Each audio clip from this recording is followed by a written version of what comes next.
श्री शिवाय नमस्तुभ्यम। हर हर महादेव।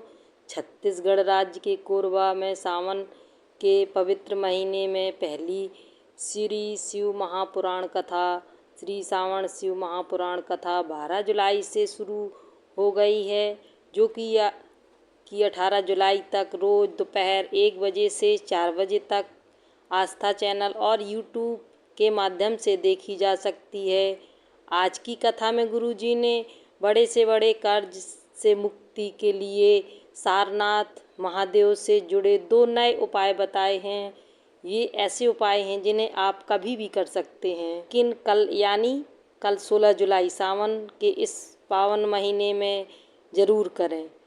इसके साथ ही गुरुजी ने सावन महीने में आने वाले प्रदोष व्रत के किए जाने वाले उपायों को भी जानकारी दी है।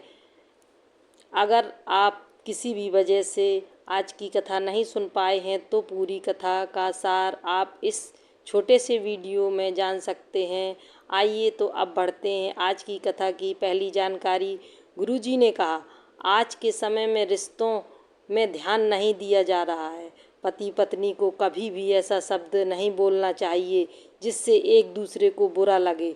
आजकल जब किसी में जो आता है वही बोल देते हैं और इस वजह से रिश्ते ऐसे टूट जाते हैं जैसे पेड़ से फूल गिर जाते हों। अब बढ़ते हैं दूसरी जानकारी की ओर।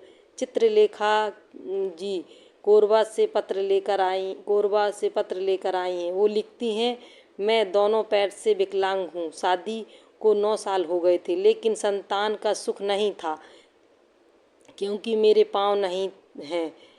हम बहुत थक चुके थे। फिर किसी के कहने पर भगवान शंकर को अपना पिता मान लिया और बाबा से प्रार्थना की कि कृपा करो।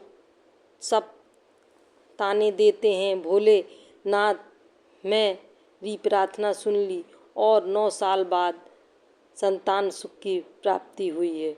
इस आभार को मैं व्यक्त करने आई हूँ। अब बढ़ते हैं तीसरी जानकारी की ओर। बबली जी पत्र लेकर आई। वो लिखती हैं, मेरे पति फौज में हैं। हमारे यहाँ 10 साल तक संतान नहीं हुई। कई डॉक्टरों को दिखाया लेकिन कोई लाभ नहीं हुआ।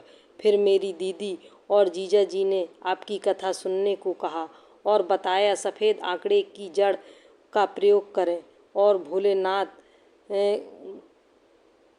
का साथ कभी न छोड़ें। मैंने पशुपतिनाथ व्रत किया और बाबा की कृपा से 10 साल बाद संतान सुख मिला। इसी का धन्यवाद के लिए आई हूँ। अब बढ़ते हैं चौथी जानकारी की ओर। किरण जी ने कोरबा से पत्र लेकर आई। वो लिखती हैं, 20 साल से मुझे गठिया की बीमारी थी। कई जगह इलाज करवाया लेकिन ठीक नहीं हो रही थी। हाथों की उंगलियां मुड़ती नहीं थी। फिर मैंने शिवलिंग पर जल चढ़ा के आचमन करने लगी और बाबा की कृपा से कुछ दिनों बाद मेरे हाथ ठीक हो गए। अब उसी का धन्यवाद करने आई हूँ। अब बढ़ते हैं 5वीं जानकारी की ओर। गुरुजी ने सारनाथ महादेव के 2 नए उपाय बताए हैं। पहला उपाय, गुरुजी ने कहा, जो लोग काशी बाबा विश्वनाथ के दर्शन के लिए जाते हैं उन्हें सारनाथ महादेव के दर्शन जरूर करने चाहिए। सारनाथ के कुंड के दर्शन जरूर करें। अगर जीवन में बहुत कर्ज या दुख है तो सारनाथ महादेव के दर्शन मात्र से ही कर्ज कम होने लगता है। स्कंद पुराण, नर्मदा पुराण, लिंग पुराण और शिव महापुराण, इन चारों में सारनाथ महादेव का जिक्र आता है। दूसरा उपाय, अगर जीवन में बहुत ज़्यादा कर्ज है और आप काशी नहीं जा सकते हैं तो अपने पास के किसी भी शिव मंदिर में जाकर यह उपाय करें। 5 बेलपत्र, 5 दुर्वा घास, 5 कनेर के पीले फूल और 5 तिल के दाने, इन सबको सीधे हाथ की हथेली में रख लीजिए और सारनाथ भगवान का ध्यान करते हुए शिवलिंग पर अर्पित करें। फिर एक कलश जल लेकर उसमें भी सारनाथ भगवान का नाम लेते हुए चढ़ाइए। इसके बाद उस जल का थोड़ा सा भाग अपने घर की देहली में छिड़क दीजिए। 2 से 3 महीने में कर्ज चुकना शुरू हो जाएगा। अब बढ़ते हैं 7वीं जानकारी की ओर। गुरुजी ने बताया, अगर ऐसा लगता है कि घर में पैसा बीमारियां में ही चला जाता है, एक ठीक होता है, दूसरा बीमार हो जाता है, तो इस सावन में किसी भी दोनों प्रदोष व्रत में से एक उपाय जरूर करें। उपाय क्या है? एक पीपल का पत्ता और एक कनेर का फूल, उसे प्रदोष से एक दिन पहले घर में रखें। फिर प्रदोष वाले दिन इन दोनों को बहते हुए पानी में बहा दें। तुम्रकेश्वर महादेव का नाम लेके, तुम्रकेव महादेव का नाम लेके इसे रोग दूर होंगे और धन की वृद्धि होगी। अब बढ़ते हैं 8वीं जानकारी की ओर। प्रश्न किया है, क्या लड़कियां रुद्राक्ष पहन सकती हैं? गुरुजी ने कहा हाँ, पहन सकती हैं। गुरुजी ने कहा, भगवान शंकर की पूजा करने का अधिकार सबको है, चाहे स्त्री पुरुष किन्नर नाग या अप्सरा कोई भी हो। रुद्राक्ष पहन सकती है, विधवा पहन सकती है। हर इंसान शंकर भगवान की पूजन और रुद्राक्ष धारण कर सकता है।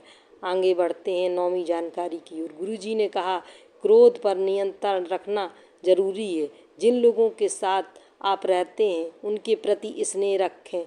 अगर आप शिव के भक्त होकर भी गुस्सा करते हैं तो शिव कृपा नहीं मिलती है। नंदी जी को भी क्रोध की वजह से बाबा के क्रोध का सामना करना पड़ा था। अब बढ़ते हैं 10वीं जानकारी की ओर। 21 से 25 जुलाई तक एक ऑनलाइन कथा होगी, जहां भी गुरुजी रहेंगे वहीं से कथा लाइव होगी। फिर 30 जुलाई से 5 अगस्त तक जयंतीवा स्टेडियम भिलाई में कथा होगी, दोपहर 1 बजे से 4 बजे तक। 23 जुलाई को सावन शिवरात्रि पर रात 7 बजे से 8 बजे तक ऑनलाइन अभिषेक होगा। शिवलिंग पहले से तैयार करके रखें। शिवलिंग की सामग्री की जानकारी पिछली वीडियो में दी गई है। अगर टीवी पर लाइट चली जाए तो मोबाइल से लाइव देख सकते हैं। अगर आपको मंत्र सामग्री याद नहीं है तो डरे नहीं, बस श्री शिवाय नमस्तुभ्यम बोल के सामग्री अर्पित करते रहें।